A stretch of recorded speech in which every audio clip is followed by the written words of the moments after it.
Hello मेरे प्यारे साथियों, कैसे हैं आप सभी। मैं आशा करता हूं आप सभी स्वस्थ होंगे और मस्त होंगे। स्वागत है आपका हमारे channel English spoken 0 to hero पर। साथियों, आज हमारी इंग्लिश स्पोकन क्लास का डे 39 है और जिसमें हम सीखेंगे daily life use English sentences, अर्थात रोज़ बोले जाने वाली अंग्रेजी। साथियों, ये जो सेंटेंस है ये आपने कभी ना कभी अपनी लाइफ में ज़रूर बोले होंगे, और यदि नहीं बोले होंगे तो आप कभी ना कभी इन सेंटेंस को अपनी डेली लाइफ में ज़रूर बोलेंगे। तो साथियों, देर ना करते हुए चलते हैं अपनी फर्स्ट स्लाइड पर, जिस पर हमने अपना पहला सेंटेंस लिया है, choice has no logic. Choice has no logic, पसंद का कोई कारण नहीं होता। मान लिया आपने कहीं पर कोई चीज़ ली और दूसरा यह कहता है कि आपको यह चीज़ क्यों पसंद है, तो आप कह सकते हैं कि पसंद का कोई कारण नहीं होता। चॉइस हैज़ नो लॉजिक, पसंद का कोई कारण नहीं होता। हमारा नेक्स्ट सेंटेंस है, उसको समझाना मुश्किल है। कभी न कभी आपने यह ज़रूर कहा होगा कि उसको समझाना मुश्किल है, और यदि आप इसे अंग्रेजी में कहना चाहें तो आप कहेंगे he is just impossible. He is just impossible, उसको समझाना मुश्किल है। नेक्स्ट सेंटेंस है, avoid bad company. Avoid bad company, बुरी संगत से दूर रहो।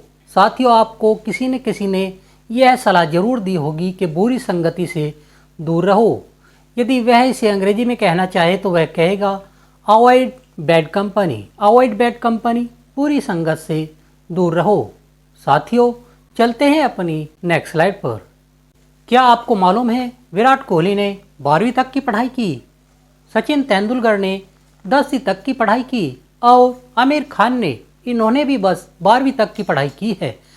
फिर ये लोग इतनी अच्छी अंग्रेजी कैसे बोल लेते हैं? देखो, अंग्रेजी बोलने के लिए ना तो कोई महंगा कोर्स करने की ज़रूरत है और न ही कोई डिग्री। हमें सिर्फ अंग्रेजी बातचीत के लिए ही तो सीखनी है। कौन सा हमें कोई अंग्रेजी की किताब लिखनी है? देखिए, कुछ सिंपल ट्रिक्स होते हैं जिन्हें आप यदि एक बार सीख लें तो आप महीने भर में ही फ्लुएंट इंग्लिश अर्थात फर्राटेदार इंग्लिश बोलना सीख जाएंगे। साथियों, हमने अपने इंग्लिश स्पोकन कोर्स में 30-32 क्लास आपको डे बाय डे कराई है, जिन्हें आप यदि एक बार देख लेते हैं तो आप महीने भर में ही फ्लुएंट इंग्लिश बोलना सीख जाएंगे।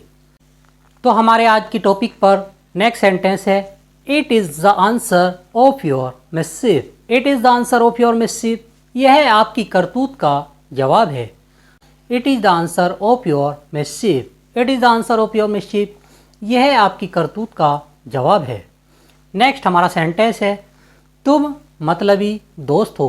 कोई ना कोई दोस्त आपका ऐसा होगा जो मतलब निकालने के वास्ते आपके साथ लगा फिरता है। तो यदि हम उसे यह कहना चाहें कि तुम मतलबी दोस्त हो या फिर तुम मतलबी मित्र हो, तो हम इसे अंग्रेजी में इस प्रकार कहेंगे, you are selfish friend. You are selfish friend, तुम मतलबी मित्र हो या फिर तुम मतलबी दोस्त हो। You are selfish friend. Next हमारा सेंटेंस है, a fair weather friend is never dependable. A fair weather friend is never dependable, एक मतलबी दोस्त कभी भरोसे लायक नहीं होता। A fair weather friend is never dependable, एक मतलबी दोस्त कभी भरोसे लायक नहीं है। साथियों, ए फेयर वेदर फ्रेंड वह मित्र होता है जो मौसम के अनुसार अपनी स्थिति बदलता रहता है। यदि उसने किसी और का खा लिया तो वह उसकी चापलूसी करना स्टार्ट कर देता है, और यदि उसने मेरा खा लिया तो वह मेरी चापलूसी करना स्टार्ट कर देता है। तो उन्हीं मित्र को ए फेयर वेदर फ्रेंड बोलते हैं। A fair weather friend is never dependable, एक मतलबी दोस्त कभी भरोसे लायक नहीं है। साथियों, यदि आपको हमारी आज की क्लास अच्छी लग रही हो तो आप हमें लाइक, शेयर और कमेंट करना न भूलें, और जो साथी हमारी आज की क्लास में नए हैं वह साथी हमारे चैनल को सब्सक्राइब करना न भूलें। तो साथियों, चलते हैं अपनी नेक्स्ट स्लाइड पर। कुछ मित्र ऐसे होते हैं जो आपके बहुत करीबी होते हैं। तो यदि कोई आपका करीबी मित्र है तो आप कहेंगे he is my soulmate. He is my soulmate, वह मेरा करीबी दोस्त है। ही इज़ माई सोलमेट, वह मेरा करीबी दोस्त है। SOUL, MATE soulmate. सोलमेट का अर्थ होता है करीबी दोस्त। हमारा नेक्स्ट सेंटेंस है ही इज़ माई चम फ्रेंड। ही इज़ माई चम फ्रेंड, वह मेरा लंगोटिया यार है। लंगोटिया यार उसको बोलते हैं जो जन्म से ही आपके साथ है और आपका अच्छा दोस्त है। तो उस प्रकार के मित्र को हम बोलते हैं चम फ्रेंड। ही इज़ माई चम फ्रेंड। ही इज़ माई चम फ्रेंड, वह मेरा लंगोटिया यार है। जब कोई आपसे नाखुश अर्थात खुश नहीं रहता है तो आप उससे यह कहते होंगे कि क्या आप मुझसे नाखुश हो। तो यदि हम इसे अंग्रेजी में कहना चाहें तो हम कहेंगे are you unhappy to me. Are you unhappy to me, क्या तुम मुझसे नाखुश हो। Are you unhappy to me, क्या तुम मुझसे नाखुश हो। साथियों चलते हैं अपनी नेक्स्ट स्लाइड पर।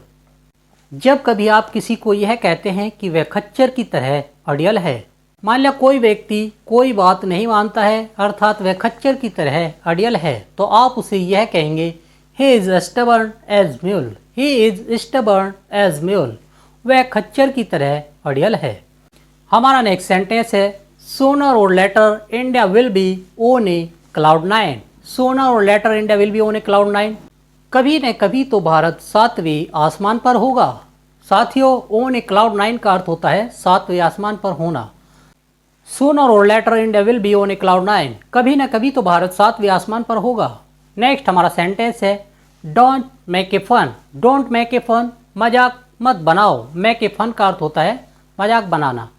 जब कोई किसी का मजाक बना रहा होता है तो आप उसे यह कह सकते हैं कि उसका मजाक मत बनाओ, और आप इसे अंग्रेजी में कहेंगे don't make a fun. Don't make a fun, मजाक मत बनाओ। चलते हैं अपनी नेक्स्ट स्लाइड पर।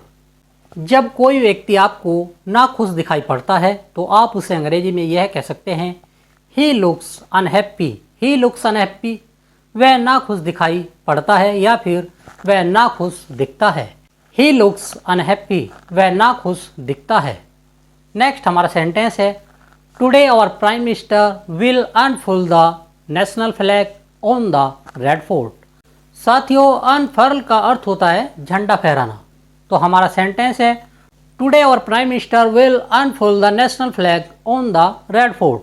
आज हमारे प्रधानमंत्री लाल किले पर तिरंगा झंडा फहराएंगे। चलते हैं अपनी नेक्स्ट स्लाइड पर। एक वर्ड हमारा होता है ड्राइव रेस, जिसका अर्थ होता है तेज गाड़ी चलाना या फिर जल्दबाजी में गाड़ी चलाना। यदि कोई व्यक्ति जल्दबाजी में गाड़ी चला रहा है तो आप उसे यह कह सकते हैं don't drive race. Don't drive race, जल्दबाजी में गाड़ी मत चलाओ। डोंट ड्राइव रेस, जल्दबाजी में गाड़ी मत चलाओ। नेक्स्ट हमारा सेंटेंस है don't give up. Don't give up का अर्थ होता है हिम्मत मत हारो। डोंट गिव अप, हिम्मत मत हारो। जब कभी कोई आपका मजा खराब करता है तो आप उसे यह कह सकते हैं don't spoil the Joy. Don't spoil the Joy, मजा खराब मत करो। चलते हैं अपनी नेक्स्ट स्लाइड पर। एक वर्ड हमारा लिबरल होता है, जिसका अर्थ होता है कुछ भी काम करने की आज़ादी। कोई ना कोई व्यक्ति आपके घर में ऐसा होता है जिसे कुछ भी काम करने की आज़ादी होती है, अर्थात वह कुछ भी काम कर सकता है। यदि मैं कहूँ उसे हमारे घर में कुछ भी काम करने की आज़ादी है तो हम उसे अंग्रेजी में यह कहेंगे he is liberal in our home. उसे हमारे घर में कुछ भी करने की आज़ादी है।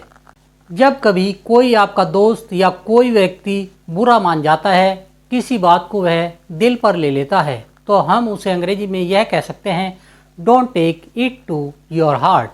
Don't take it to your heart, इसे अपने दिल पर मत लो। Don't take it to your heart, इसे अपने दिल पर मत लो। नेक्स्ट हमने वर्ड लिया है DAME, डेम। डेम का अर्थ होता है प्रेमिका। जिसकी शादी किसी लड़के से तय हो जाती है तो वह उस लड़के की डेम अर्थात प्रेमिका होती है। उसे हम फियांसी भी कह सकते हैं। और वह जो लड़का होता है वह लड़का उस लड़की का लवर हो जाता है। लवर अर्थात फियांसे। फियांसे अर्थात जिससे उस लड़की की शादी होने वाली होती है। तो साथियों यहाँ पर हम आपको कुछ वर्ड्स दे रहे हैं जिनकी अंग्रेजी बनाकर आप हमें हमारे कमेंट सेक्शन में ज़रूर बताइएगा। तो साथियों मैं आशा करता हूँ हमारे द्वारा बताया गया daily life use English sentences का टॉपिक आपको अच्छा लगा होगा। और यदि आपको अच्छा लगा हो तो आप हमें लाइक, शेयर और कमेंट करना न भूलें। और यदि आपकी हमारी आज की क्लास से संबंधित कोई क्वेरी या कोई डाउट हो तो आप हमें हमारे कमेंट सेक्शन में लिखना न भूलें। हम उसका रिप्लाई करने का जल्द से जल्द प्रयास करेंगे। तो साथियों, आज के लिए इतना ही। मिलते हैं अपनी एक और नई क्लास में। तब तक के लिए थैंक यू, धन्यवाद।